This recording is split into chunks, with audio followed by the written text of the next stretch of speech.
राधे कृष्ण। तो श्रोतागण, आज हम आपको भक्त ध्रुव की कथा सुनाएंगे।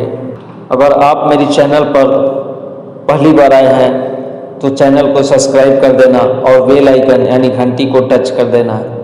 इससे क्या होगा कि जो भी मैं भक्ति संबंधित वीडियो यूट्यूब पर अपलोड करूंगा उसका नोटिफिकेशन सबसे पहले आपको मिलेगा। तो चलिए अब चलते हैं, ध्रुव की कथा सुनते हैं। अंतरिक्ष में उत्तर की दिशा में एक तारा है जिसका नाम ध्रुव है। इस तारे का नाम उसी ध्रुव पर रखा गया है जो भगवान विष्णु का परम भक्त था। आओ जानते हैं ध्रुव की कथा। स्वयंभू मनु की पत्नी का नाम शतरूपा था।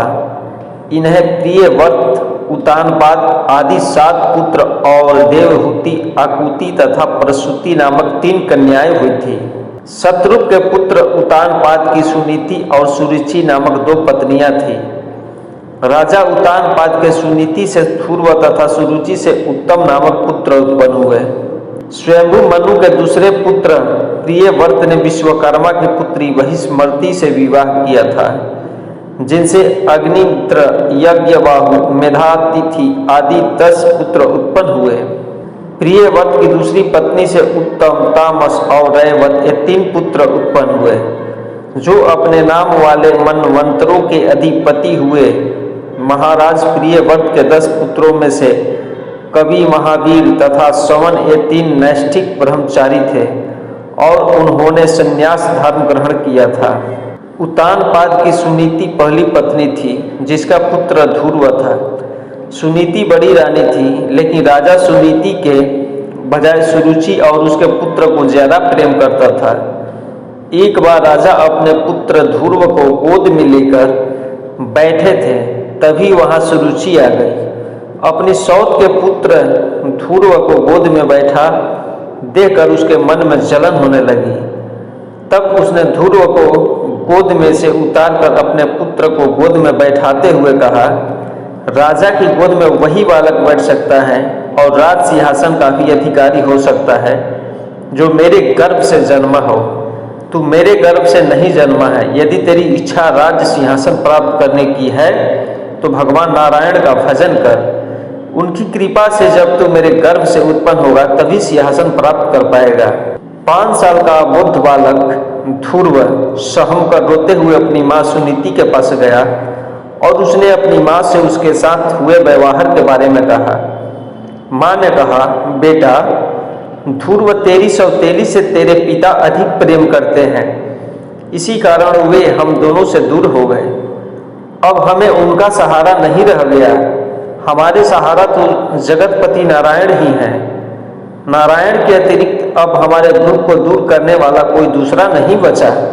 5 साल के बालक के मन पर दोनों ही माँ के व्यवहार का बहुत गहरा असर हुआ और वह एक दिन घर छोड़कर चला गया। रास्ते में उसे नारद जी मिले। नारद मुनि ने उसे कहा, बेटा, तुम घर जाओ, तुम्हारे माता पिता चिंता करते होंगे। लेकिन ध्रुव नहीं माना और कहा कि मैं नारायण की भक्ति करने जा रहा हूँ। तब नारद मुनि ने उसे ओम नमो भगवते वासुदेवाय मंत्र की दीक्षा दी। वह बालक जमुना नदी के तट पर मधुवन में इस मंत्र का जाप करने लगा। फिर नारद उसके पिता उतानपाद के पास गए तो उतानपाद ने कहा कि मैंने एक स्त्री के वश में आकर अपने बालक को घर छोड़कर जाने दिया, मुझे इसका पछतावा है। फिर नारद जी ने कहा कि अब आप उस बालक की चिंता न करें, उसका रखवाला तो अब भगवान है। भविष्य में उसकी कीर्ति चारों ओर फैलेगी।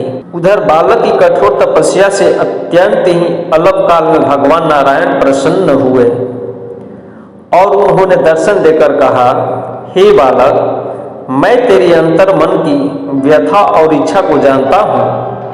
तेरी सभी इच्छा पूर्ण होगी और तुझे वह लोक प्रदान करता हूँ जिसके चारों ओर ज्योति चक्र घूमता रहता है और सूर्यादि सभी ग्रह और सप्तऋषि नक्षत्र जिसके चक्कर लगाते रहते हैं।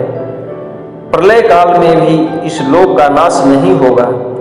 सभी प्रकार के सर्वोत्तम ऐश्वर्य भोग कर अंत समय में तू मेरे लोक को प्राप्त करेगा।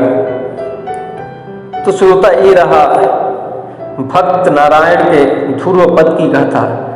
अगर आप भी ध्रुव की तरह बनना चाहते हैं तो आपको नारायण के शरण में जाना होगा, नारायण के चरण पकड़ना होगा, तभी हम लोग इस मृत्यु लोक से छुटकारा पा सकते हैं और ऐसी जगह जा सकते हैं जहाँ पर दिन होगा, न रात होगा, न प्रलय होगा, कुछ भी नहीं होगा, सब दिन एक समान। तो हे श्रोतागण, अभी भी समय है कि हम लोग अपने आप में सुधार करें और ईश्वर की शरण में जाएं। राधे कृष्ण, जय श्री राम।